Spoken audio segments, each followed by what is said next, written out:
저는 현재 시댁에 살고 있는 새댁입니다. 결혼 2년 차에 아직 아이는 없어요.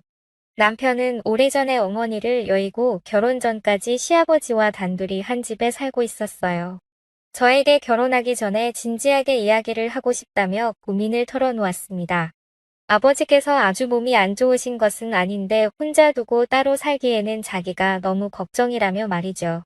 워낙 효자로 소문난 남편이라 저는 그런 점도 마음에 들었습니다. 그래서 걱정 말라고 결혼해도 시아버지 모시고 살겠다고 이야기를 했습니다. 그러자 남편은 정말 뜰 듯이 기뻐했어요. 남편과 만난 계기는 영화관에서였습니다. 당시 영화관 매표소에서 근무하고 있던 저는 주로 낮에 근무를 섰어요. 평일 낮에는 영화를 보러 오는 손님도 별로 없고 한가로워서 시간이 무척 느리게 흘러가곤 했습니다. 자주 오는 손님들의 얼굴은 금세 외울 정도였어요. 그날도 제 눈에 띈 남자가 한 명 있더라고요. 멀쩡하게 생겼는데 맨날 대낮에 혼자 영화를 보러 오길래 저는 백수인가 보다라고 생각했었습니다. 일주일에 두세 번은 영화를 보러 오는 남자가 신기해서 자꾸만 보게 되었고 어느새 저는 그 남자가 오는 날을 손꼽아 기다리곤 했었어요. 남자는 영화를 무척 좋아하는지 장르를 가리지 않고 모두 보는 것 같았어요. 멜로, 코믹, 액션, 휴머니즘, 공포까지 대체 안 보는 영화가 있는 걸까 싶었습니다. 그러던 어느 날 남자가 똑같은 영화를 두 번째로 예매하더라고요. 순간 저도 모르게 이 영화 보셨던 건데요라고 말을 해버리고 말았습니다. 그러자 남자는 무척 당황해 하더군요. 아, 내 마음에 들어서 두 번 보려는 거예요. 그런데 요즘 영화관에서는 그런 것도 알려주시나 봐요. 저는 얼굴이 새빨개진 채 얼버무렸지만 너무나도 수상하게 바라보는 남자의 표정에 사실대로 이야기를 했습니다. 예전부터 자꾸 눈이 가서 기억하고 있었다면 말이죠. 그러자 남자는 환하게 웃으며 오히려 기억해줘서 고맙다고 이야기를 했습니다. 그렇게 우리의 인연은 시작되었어요. 알고 보니 남편은 회사를 오후에 출근해서 새벽에 퇴근하기 때문에 친구들을 만날 기회가 적어서 혼자 영화를 보는 게 취미로 굳어졌다고 하더군요. 그래서 매번 낮에 영화를 봤는데 그게 이렇게 저와의 인연을 만들어주게 될 줄은 꿈에도 몰랐다고 했어요. 저 역시 나 근무가 편해서 지원을 했던 건데 남편을 만나게 될 줄 알았을까요? 우리는 하늘이 점 찍어준 연인이라며 서로 기뻐했습니다. 그렇게 알콩달콩 사랑을 키워나가게 되었어요. 솔직히 사귀면서 아무런 우여곡절이 없었다는 거짓말이지 남편의 오후 근무는 처음 만나게 해준 소중한 계기였지만 막상 사귀게 되니 참 불편한 점이 많았어요. 함께 무언가를 할 수 있는 시간이 애매하더군요. 근사한 레스토랑에서 저녁을 먹고 싶어도 그럴 수 없었습니다. 그렇다고 남편의 시간에 맞춰서 아침에 밥집을 가자니 문을 연 곳이 있으리 만무했죠. 데이트다운 데이트는 즐기지도 못해서 저는 점점 스트레스가 쌓였어요. 그런 저를 보더니 남편은 어느 날 차라리 이렇게 다툴 거면 헤어지자고 하더군요. 하지만 저는 그러고 싶지 않았습니다. 데이트를 자주 못해서 그렇지 남편이 싫은 건 아니니까요. 무엇보다 저와 남편은 궁합이 아주 잘 맞았습니다. 남편 전에 남자를 몇 번 만나봤지만 지금 남편만큼 밤마다 저에게 만족감을 주는 남자는 없었어요. 솔직히 그게 가장 큰 역할을 했어요. 부끄럽지만 저는 돈을 많이 벌어다 주는 남자보다 밤에 최선을 다하는 남자가 좋았으니까요. 돈은 저도 같이 벌면 되는 거고 있다가도 없는 거고 없다가도 있는 것이지만 잠자리는 그렇지 않잖아요. 그렇기 때문에 남편의 바지가랑이를 붙잡고서라도 절대 헤어지지 않을 거라고 말했습니다. 때문인지 남편은 그 뒤로 헤어지자는 이야기를 꺼내지 않았어요. 차라리 이렇게 매번 힘들게 데이트를 할 바에는 아예 결혼을 하자고 결심을 했습니다. 어차피 우리 둘 다 결혼 정년기에 다 다른 나이였기에 그렇게 무리한 이야기는 아니었어요. 그렇게 우린 결혼을 약속한 후 각자의 집에 인사를 드리기로 했습니다. 우리 집에서는 남편을 무척이나 좋아했습니다. 솔직히 처음에는 시큰둥한 반응이었어요. 남편의 외모가 그리 뛰어난 편은 아니었거든요. 키도 작고 동글동글해서 흔히 볼 수 있는 동네 아저씨처럼 생긴 남자였으니까요. 그런데 우리 부모님의 마음을 쏙 빼놓게 된 것은 바로 남편의 능력이었습니다. 저는 처음에는 그렇게 남편의 회사에 월급이 넉넉할 줄은 몰랐어요. 맨날 후줄근한 티셔츠와 청바지만 주구장창 입고 다녔기 때문에 벌이가 그저 그런가 싶었습니다. 그런데 엄마 아빠는 남편을 만나는 날 명함에 써있는 회사 이름을 보더니 눈이 휘둥 그려지더군요. 아마 어른들은 알만한 사람들은 다 아는 그런 기업인가 봐요. 솔직히 저는 세상 물정을 잘 모르는 그런 아이였어요. 영화관에서 아르바이트를 하게 된 것도 부모님이 한 번은 스스로 돈을 벌어봐야 한다고 했기에 마지못해서 딱 3개월만 일을 했던 것이었죠. 어릴 적부터 부족함 없이 지내왔었습니다. 아버지는 식당을 3개 정도 운영하시고 어머니는 보습 학원을 운영하는 원장님이었어요. 그래서 물질적으로 엄청 부자처럼 풍요롭지 않아도 나름 여유있게 지냈던 것 같아요. 학창 시절부터 하고 싶은 건 거의 다 하고 지냈거든요. 주변 친구들도 너네 집 잘 산다고 이야기하니 그냥 그렇구나라는 정도였어요. 마땅히 취직을 할 생각도 없어서 초등학교 때부터 꾸준히 하던 피아노로 이름 없는 대학교를 졸업했어요. 그래서인지 유달리 저는 멍하고 순진하다는 이야기를 많이 들었던 것 같아요. 금전적인 감각이 별로 없는 것도 어릴 적의 영향인 것 같았습니다. 어쨌든 그런 쪽으로 부모님이 저보다 훨씬 밝으시니 남편의 직장을 보고서 무척이나 기뻐하셨어요. 그래서 바로 결혼에 대해서 긍정적으로 허락해 주신 것 같았습니다. 이후 저는 신랑 네 집에 인사를 하게 되었어요. 사연 보낼 때 맨 처음에 말씀드린 것처럼 남편은 시아버지를 모시고 살고 있었어요. 어머니께서 돌아가신 때는 남편이 초등학생이었다고 하더라고요. 어느 날 학교를 다녀왔는데 어머니께서 안 좋은 선택을 하신 것을 남편이 발견했다고 합니다. 전 그 말을 듣자마자 저는 남편을 와락 안아주었어요. 어릴 적 얼마나 놀라고 상처를 받았을까 싶더라고요. 왜 어머니께서 그런 선택을 하셨는지 조심스럽게 물어봤는데 남편은 자세히 모르겠다고 하더군요. 어머니께서 식탁 위에 편지를 남겼는데 워낙 경황이 없어서 자신을 읽지도 못했었고 나중에 아버지가 읽어보시고 바로 찢어버렸다고 하더군요. 남편이 커서도 몇 번이고 여쭤봤지만 너는 알 필요 없다는 식으로 항상 대답을 회피하셨다고 합니다. 대신 저도 대체 무슨 일이었을까 궁금했지만 남편의 불행한 과거인데 너무 알려고 하면 상처일까봐 아무 말도 하지 않았습니다. 시아버지를 처음 뵙게 되었을 때 저는 깜짝 놀라고 말았어요. 솔직히 우리 남편은 키도 작고 통통해서 정말 평범하게 생겼거든요. 그런데 시아버지는 키도 180으로 엄청 크시고 체력도 좋으시더라고. 어깨도 떡 벌어지시고 뼈대도 굵으신데 몸에 군살이 탄탄한 체형이라 환갑이 가까운 나이인데도 어쩜 저렇게 몸 관리를 잘하셨나 자꾸만 쳐다보게 되었어요. 게다가 얼굴도 완전 핸섬 마셔서 미중년이라는 말이 어울렸어요. 티셔츠에 청바지만 대충 입고 다니는 남편과 달리 깔끔한 정장에 구두를 신고 멋진 중절모까지 걸치신 모습에 저는 넋을 잃고 쳐다보았습니다. 그런 제 모습에 남편은 멋쩍고 하더군요. 어쩜 이렇게 아버님과 안 닮았냐고 물어보니 자기는 엄마를 닮아서 그렇다고 이야기를 해서 아 그렇구나 하고 이해를 했습니다. 그렇게 첫 대면에 정말 분위기가 좋아서 화하고 웃고 식사를 하느라 시간 가는 줄 몰랐어요. 아버님께서 대화도 어쩜 그리 잘하시는지 농담도 재미있고 재치있는 만담이 정말 즐거웠습니다. 그래서 남편에게 저는 솔직히 셋이 사는 거 걱정되었는데 이런 시아버지라면 전혀 문제없을 것 같다고 이야기했어요. 제 머릿속에는 고리타분하고 재미없는 노인네와 살면 어떡하지 하면서 걱정의 상상을 펼쳤는데 실제로 아버님을 만나고 나니 그런 고민이 싹 사라졌답니다. 이렇게 재미있고 세련된 멋진 시아버지와 살게 된다면 딱히 힘든 점도 없을 것 같았어요. 게다가 아버님은 옛날 사람처럼 꽉 막힌 분이 아니어서 집안일을 많이 하신다고 하니 더욱 걱정은 덜어낼 수 있었어요. 그렇게 셋의 동거가 시작되었습니다. 셋이서 살게 되었을 때 처음에는 조금 어색하고 낯설었지만 점차 지내다 보니 익숙해지더라고요. 옷차림도 어떻게 해야 하나 걱정되어서 긴팔 긴 바지를 입거나 바닥까지 오는 롱스커트를 입었는데 남편도 시아버지도 편한 옷차림으로 지내서 저도 조금씩 편하게 입게 되었습니다. 시아버지와 남편은 러닝 차림은 아니지만 티셔츠와 나시티 차림의 아내는 반바지를 주로 입고 지냈고 저도 그래서 아가씨 때부터 집에서 입었던 나시티와 반바지를 꺼내 입었어요.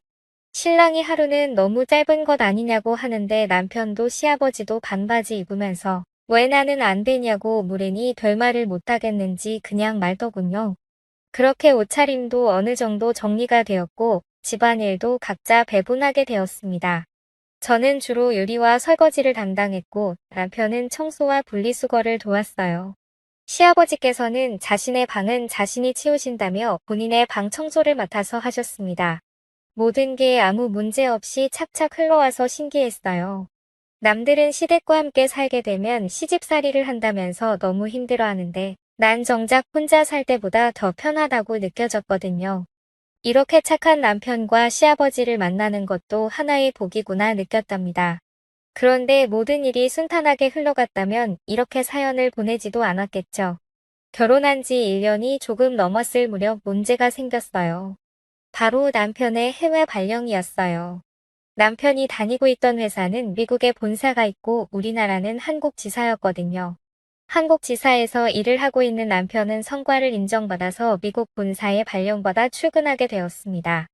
남들이 들으면 정말 잘된 일이고 축하해 할 만한 일이잖아요. 저도 처음엔 진심으로 축하를 해주었어요. 그런데 남편이 저에게 이상하다는 듯 자신과 같이 미국에 갈 건데 왜 아무런 준비를 하지 않냐고 하더군요. 그 말에 제가 더 당황했어요. 저는 여기에 부모님도 다 계시고 친구들도 있는데 굳이 남편의 일터에 따라가고 싶지 않았거든요. 미국이란 나라도 물론 가보면 좋겠죠. 그런데 단지 여행으로 가고 싶을 뿐 가서 살고 싶진 않았어요. 엄마 아빠도 없고 친구들도 없는 나라에서 오직 남편이 퇴근하기만을 기다리며 지내기 싫었어요. 상상만 해도 우울증이 올 것 같아서 절대 싫다고 저는 고집을 부렸습니다. 그러자 남편은 한숨을 쉬며 알겠다고 하더군요. 대신 아버지를 잘 모시고 지내달라고 했어요.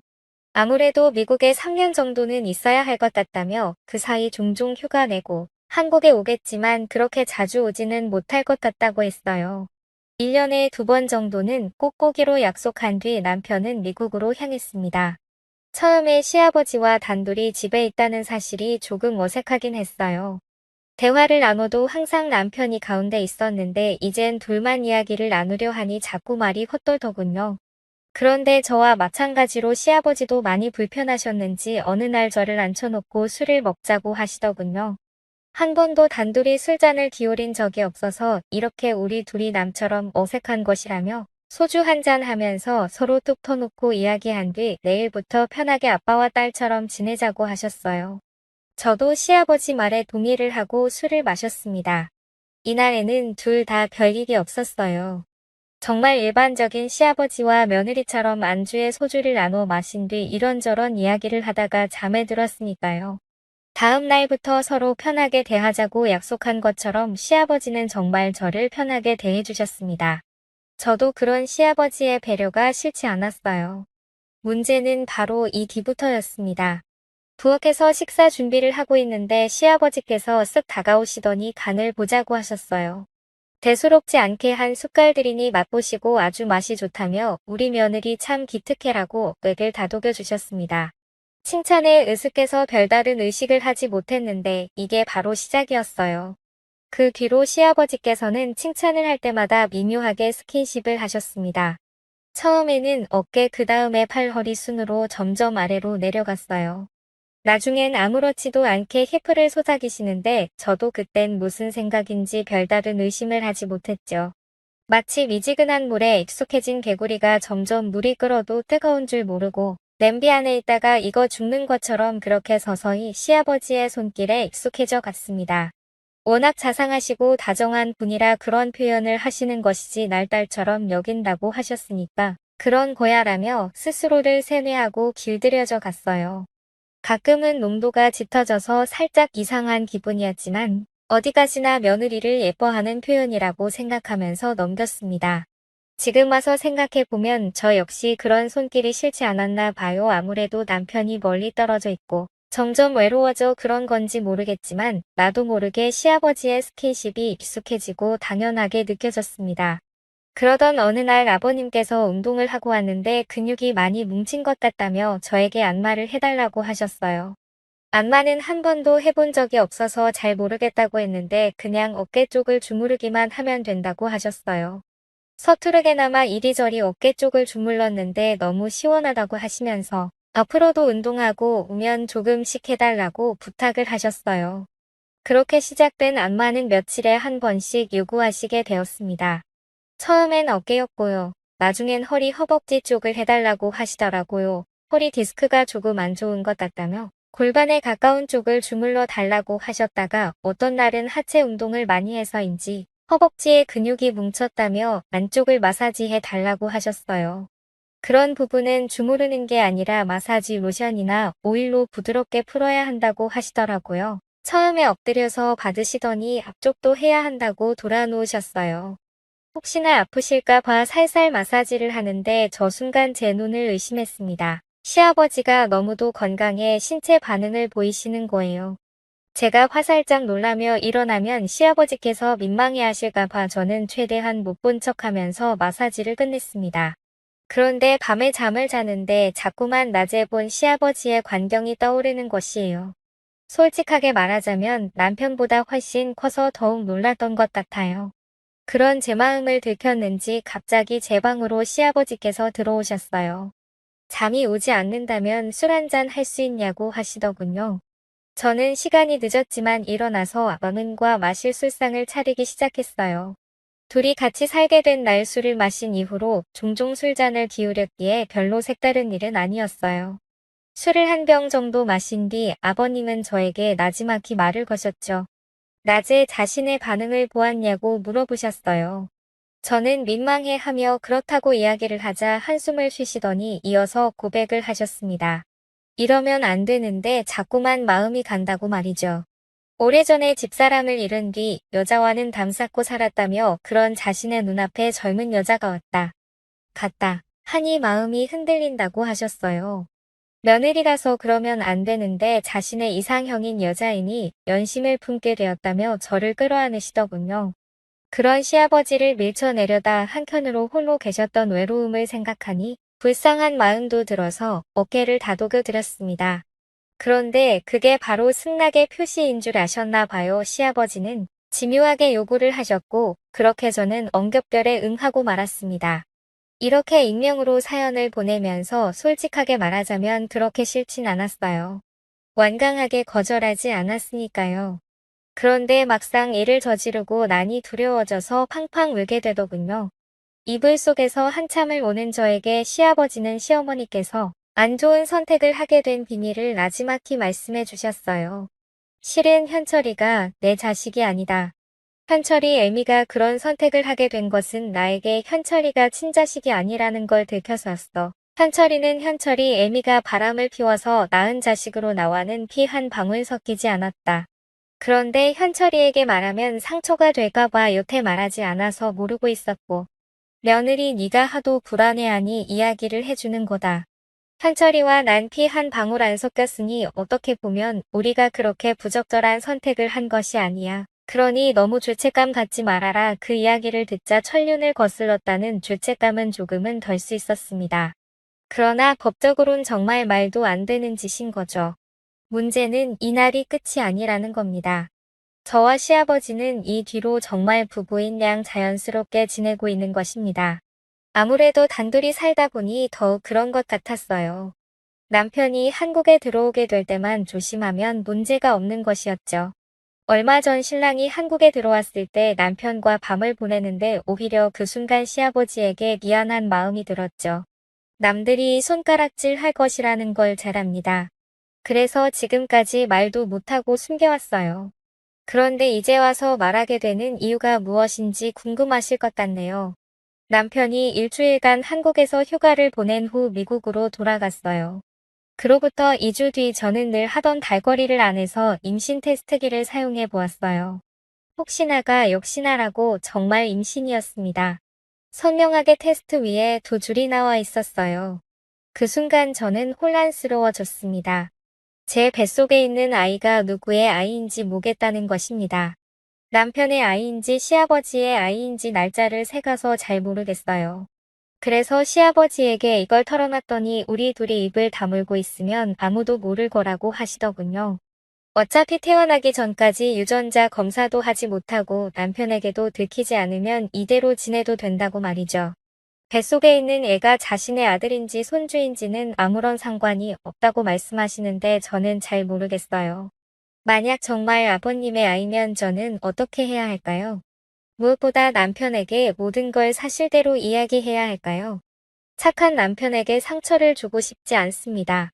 그렇다고 남편에게 아무런 이유도 없이 시아버지와 따로 살자고 인연을 끊자고 해도 듣지 않을 것 같아요. 대체 뭐가 문제냐고 우리만 입 다물고 살면 된다고 고민하지 말라며 시아버지는 저를 위로해 주지만 저는 너무 혼란스러워서 죽고 싶어요.